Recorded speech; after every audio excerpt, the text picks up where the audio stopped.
কানপুর টেস্টে হার কষ্ট দিচ্ছে চন্ডিকা হাথুরু সিংহেকে। টাইগারদের ব্যাটিং নিয়ে হতাশ হলেও ভারতের প্রশংসা করতে কার্পণ্য করেননি, বরং টিম ইন্ডিয়ার এমন অ্যাপ্রোচে অবাক টাইগার হেড কোচ। ভারতের দক্ষিণ থেকে উত্তরে গিয়েও একই পরিণতি, সেই হতশ্রী ব্যাটিং। 2 টেস্টের 4 ইনিংসে একবারও পেরোতে পারেনি 300, 2বার অল আউট 150-র নিচে। ভারতের ব্যাটিং উইকেটে রান করতে না পারায় হতাশ হাথুরু সিংহে। ব্যাটারদের ব্যর্থতা স্বীকার করেছেন অধিনায়ক নাজমুল হোসেন শান্ত।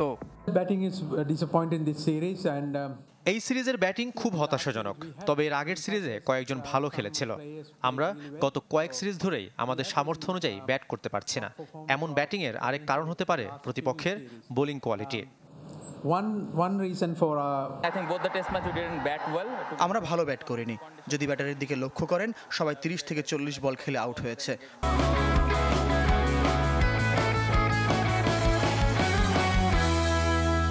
বড় রান করা খুব দরকার ছিল, যা ভারত করে দেখিয়েছে।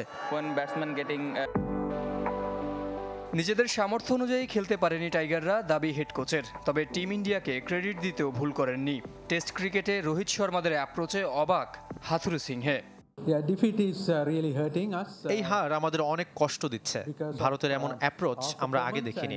রোহিত ও ওর দলকে কৃতিত্ব দিতেই হবে এমন অ্যাপ্রোচ ও ম্যাচ জয়ের জন্য। তবে আমাদের পারফরম্যান্স মেনে নেওয়া কঠিন। চলতি মাসেই দক্ষিণ আফ্রিকা সিরিজ। শান্ত লিটনদের ব্যাটিং নিয়ে দুশ্চিন্তা থাকলেও হোম অ্যাডভান্টেজকে গুরুত্ব দিচ্ছেন হাথুরু সিংহে। সময় খুব কম, বড় কোনো পরিবর্তন সম্ভব হবে না। আমাদের সিদ্ধান্ত নেবার ক্ষেত্রে আরও সচেতন হতে হবে। নিজেদের মাঠে খেলা, নিজেদের কন্ডিশনকে কাজে লাগাতে হবে। বুধবার গোয়ালিয়রে টি-20 দলের সাথে যোগ দেবেন শান্ত, লিটন, তাসকিন ও মেহেদী মিরাজ। জহির সাগর, চ্যানেল 24।